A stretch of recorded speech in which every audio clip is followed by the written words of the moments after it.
그 망할 것이 내 남편을 꼬셔? 절대로 가만 안 둬. 한 백인 여성이 머리끝까지 화가 난 채로 컴퓨터를 보고 있는데요. 혈안이 된 채 무언가를 찾고 있는 듯 보입니다. 컴퓨터 화면에는 CCTV 영상으로 보이는 것이 띄워져 있습니다. 한참 영상을 돌려보던 그녀는 화들짝 놀라고 마는데요. 무슨 일이 있었던 것인지 한번 자세히 알아보도록 하겠습니다. 해당 사연은 독일인 그레테 씨가 제보해준 이야기와 SNS 내용을 바탕으로 재구성된 스토리입니다. 안녕하세요. 저는 독일 바이에른주의 미넨에 사는 그레테라고 합니다. 가족들과 함께 살고 있죠. 저에게는 남편, 딸, 아들이 있어요. 넷이서 잘 살고 있죠. 그런데 화목하게 잘 산다고 말해도 될지는 모르겠군요. 저희 부부가 맞벌이를 해서 아이들이랑 시간을 보내는 날이 적거든요. 제 직업은 공인회계사입니다. 남편은 의사고요. 둘 다 일이 바쁠 수밖에 없는 직업이죠. 남편보다 제가 일을 더 좋아해요. 워커홀릭이라는 단어가 있잖아요. 저는 그런 사람입니다. 제가 하는 일을 좋아하기도 하지만 저는 생산적인 활동 자체에서 살아가는 힘을 얻는 유형의 사람이에요. 후옥자는 워커홀릭에 대해 현실 도피처로 일을 택한 사람들이라고 말하기도 하는데 딱히 그런 건 아니고요. 앞서 말씀드린 바와 같아요. 생산 활동에 활력을 얻습니다. 그래서 처음에는 결혼도 안 하려고 했어요. 아니, 연애조차 할 생각이 없었죠. 그런 것보다 일을 하는 게 행복했으니까요. 하지만 지금의 제 남편인 발터를 만났고 발터가 제 마음을 움직였어요. 저도 약한 면이 있는 사람이었습니다. 발터를 만나기 전까지 제 하루는 먹고 씻고 자는 등의 일이 아니면 오로지 일로 꽉 채워져 있었는데 점점 발터와 보내는 시간이 늘어갔습니다. 다른 사람이었다면 내가 일할 시간 뺏는다며 짜증을 냈을 것 같은데. 아니, 애초에 시간을 내주지도 않았을걸요. 한 남자 때문에 제 루틴이 완전히 무너졌습니다. 일은 정해진 업무 시간에만 하게 됐고 나머지 시간은 거의 발터와 보냈어요. 전보다 얼굴이 좋아졌다는 말을 많이 들었죠. 그도 그럴 것이 발터와의 연애는 즐거웠거든요. 행복했어요. 하지만 결혼은 하지 않으려 했습니다. 결혼을 하면 아이를 낳아야 하고 아이를 낳으면 육아를 하느라 퇴직해야 할 거라고 생각했거든요.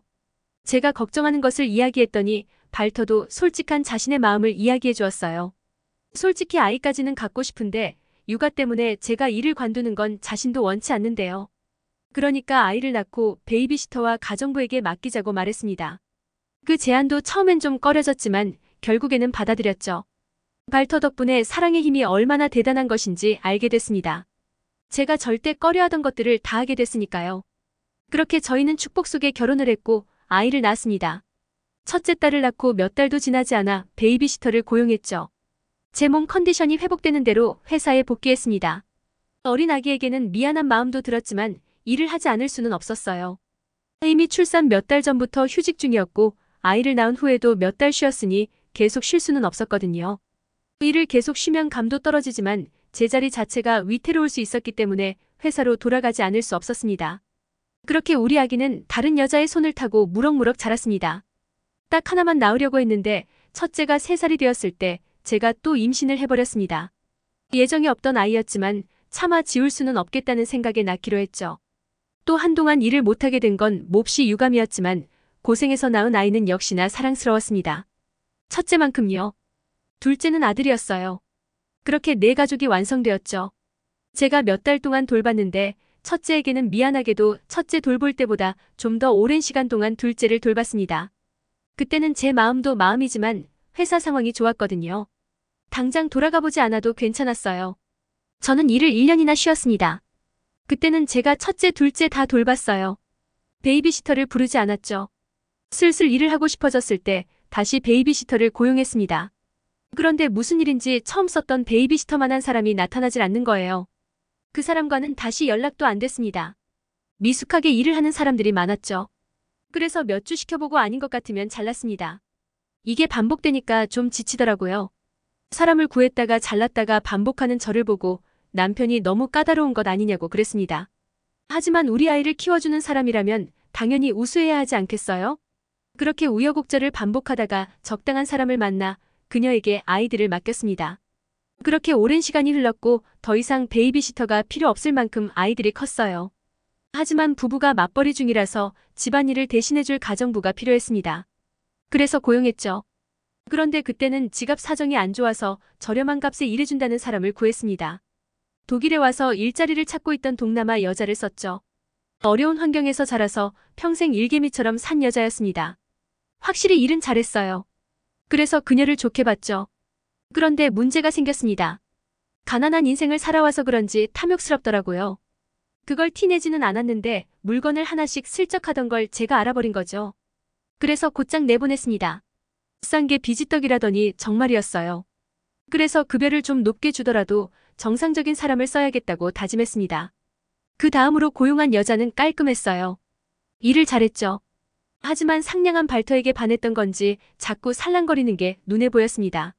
잠시 지켜보다가 결국 해고했죠. 그 뒤부터 제 기준은 더욱 까다로워져서 아무나 쓰기 힘들어졌습니다. 면접을 많이 신중하게 보고 집에서 일하게 했는데 사소한 것들이 제 신경을 건드리더군요. 한 번 봐주고 두 번째부터는 가차없이 해고해버렸죠. 그래서 일하는 사람이 자주 바뀌었습니다.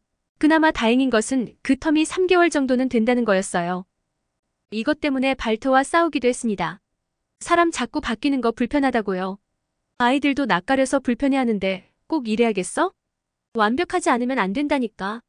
이럴 거면 그냥 가정부를 쓰지 마. 아니야. 이번엔 정말 괜찮은 사람 찾았어. 제가 회사 동료를 통해 일 잘한다는 사람을 한 명 소개받은 참이었거든요. 젊고 예쁘장한 동양인 여자였습니다. 한국에서 온 김혜원 씨였죠. 동료는 싱글맘인데 저처럼 일을 좋아하기도 하고 싱글맘인 만큼 자신이 돈을 벌어야만 했기 때문에 가정부를 고용했었다고 합니다. 그게 바로 혜원 씨였죠.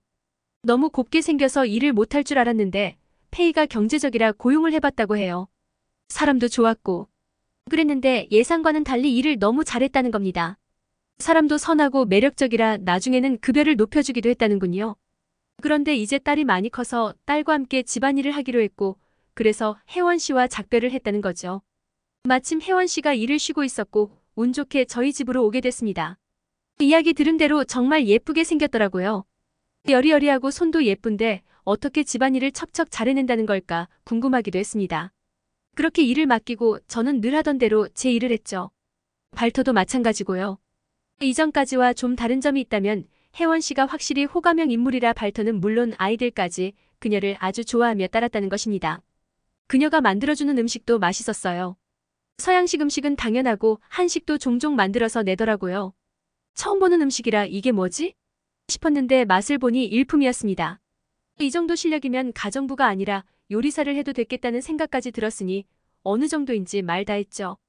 이전까지 같이 일했던 사람들과는 차원이 다르다고 할까요? 탁월했습니다. 인정할 수밖에 없었어요. 가정부 일만 잘할 것 같지 않았습니다. 태도 자체가 좋아서 무슨 일을 시키든 잘할 것 같은 그런 사람이었죠. 제가 일을 좋아하는 사람이다 보니 일 잘하는 사람을 좋아하는데 혜원 씨가 딱 그랬어요. 그녀가 마음에 들어서 동료가 말한 것처럼 급여를 높여주고 싶은 마음도 막 들더군요. 발터도 그랬는지 가끔 보너스를 얹어주자고 말했습니다. 그런데 그가 조금 수상했어요. 이전에 발터는 가정부에 대해서 제가 자주 사람을 바꾸는 것이 불편하다고만 말했지 가정부에 대해 뭐라고 말을 한 적이 거의 없었거든요. 그런데 이번에는 어지간히 마음에 들었는지 자꾸 그녀에 대한 말을 했습니다. 혜원 씨 정말 일 잘하지 않아? 마음씨도 얼굴만큼 곱더라. 애들도 그녀를 얼마나 좋아하는지 몰라. 저번에는 애들한테 한국 간식인 떡볶이라는 걸 해줬다는데 애들이 너무 좋아해서 나도 맛이 궁금하더라니까. 그녀에 대한 칭찬을 늘어놓기 시작하면서 저는 발터를 의심하기 시작했습니다. 발터가 혜원 씨에게 마음이 있는 것처럼 보였으니까요. 그때부터 저는 신경이 날카로워졌습니다. 어느 순간 그들이 신경 쓰이기 시작해 의심을 풀어내기 위해 집안에 CCTV를 설치했습니다. 저보다는 발터가 집에 더 일찍 들어오는 때가 많았거든요. 저는 매일 집에 오면 CCTV 영상을 체크했습니다. 일주일 넘게 봤는데 아무것도 없었죠. 그런데 드디어 충격적인 장면을 목격하고 말았어요. 아들이 주방을 뛰어다니다가 넘어졌는데 엉엉 우는 거예요. 혜원 씨는 그런 아들을 당장 품에 안고 어르고 달래고 까진 무릎을 씻기러 욕실에 같이 가고 약을 발라주고 계속 아이들의 이야기를 들어주는 장면을 봤습니다. 제가 왜 충격을 받았느냐 하면 그녀가 엄마 역할을 다하고 있었기 때문이에요. 제가 좋은 엄마가 아니었다는 것을 깨닫고 충격을 받았죠. 아이들이 저한테 그렇게 안겨들고 의지한 기억이 없었거든요. 그게 너무 충격이었습니다. 그리고 발터와는 아무것도 없었습니다. 발터가 오면 반갑게 인사하고 다른 교류는 일절 없었어요. 서로 털끝 하나 건드리지 않는 건조한 거리를 유지했죠. 그런데 제가 질투심에 눈이 멀어 괜히 몰래 훔쳐보기나 하고 저 스스로에게 좀 실망스러웠습니다. 그때부터 CCTV 모니터링은 전부 관두었고 혜원 씨와 좀 더 가깝게 지냈어요. 아이와 잘 소통하고 교감하는 방법 등을 알려달라고 했죠. 그리고 제 과오를 뉘우치기 위해서 일은 조금씩 줄이는 중입니다. 아이들과 더 가깝게 지내기 위해서요. 나중에 가정부 없이 제가 가사를 돌볼 수 있을 만큼 여유가 난다면 혜원 씨도 이곳을 떠나겠죠. 그때까지 꼭 잘해줘야겠습니다. 지금까지 그레테 씨의 이야기를 들어보았는데요. 사연을 어떻게 들으셨나요? 클립뉴스에서는 여러분의 사연을 기다리고 있으니 언제라도 재밌는 사연이 있으면 보내주시길 바랍니다.